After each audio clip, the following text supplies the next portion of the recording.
Good day, learners. Our previous topic, we were studying about what you call what was South Africa life in 1750s. We spoken about the types of people who were living in South Africa, the Nguni people, the Bantu speakers, etc., etc. We even talked about the African farmers, and also the main status were determined by the number of livestock he owned. So anyone can guess our topic for our lesson today? Yes, Sihle, you may try. Yes, Sihle, good. Today we are going to study about transformation. Another one. Yes, always too. Today we are going to study about transformation in Southern Africa after 1750s. We are taught that there were many changes which happened in South Africa after 1750s.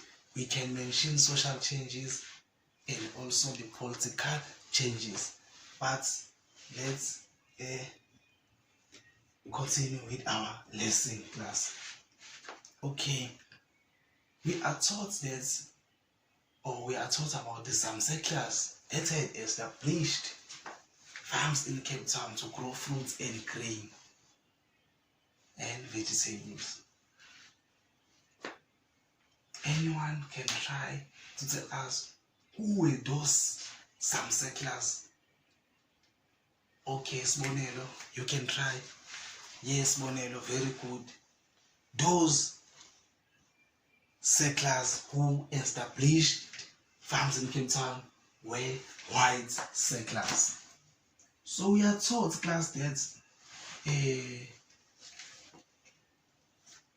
white settlers brings a change in South Africa.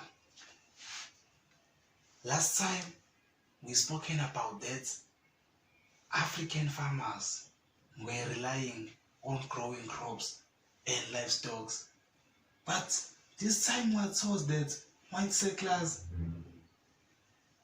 they robbed African farmers. They start growing fruit. They start growing what we call vegetables and grain. You see? So I have a question, class, for you. Who were working for white settlers? Yes, basically. Oh, very good, very good. Africans, okay, good. Another one. Yes, Pelele. Slaves. Good, Pelele. So, white settlers were relying on what? On slaves. They knew very well slaves had fear. Okay, yes, class. So there was a clash between African farmers and white settlers. That clash led to African farmers to escape Cape Town and go to live in the place which was known as Northern Frontier, near the Orange River.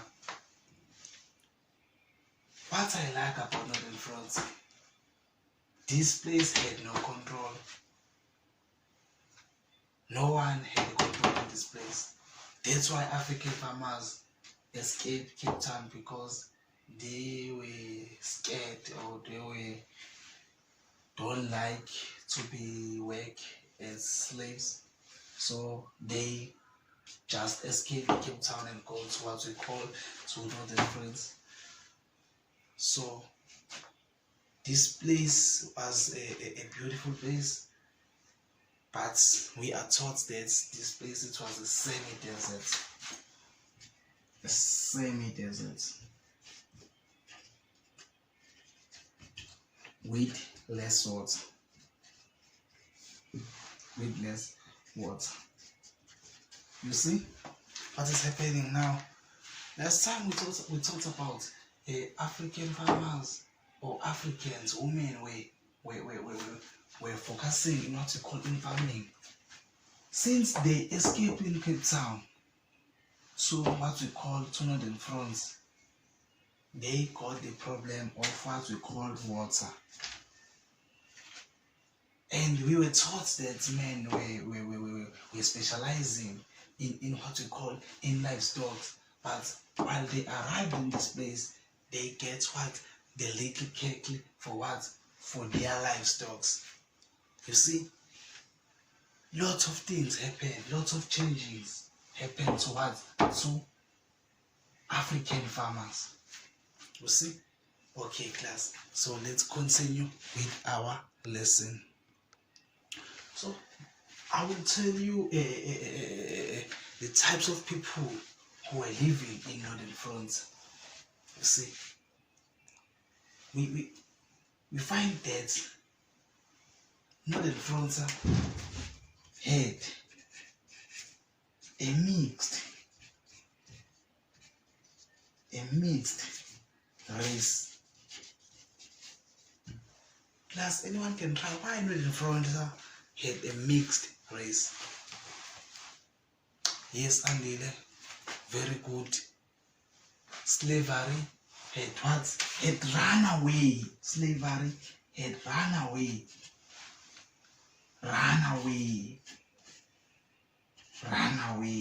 To Northern France. You see, class, we are taught that slavery just ran away to what? To Dutch farmers. Yeah, well, they were tired to be treated as slaves. Some whites were moved to Northern Cape because they were tired of those government restrictions, and some Africans, including Khoisans, were run away. So, okay, class, let's continue with our lesson.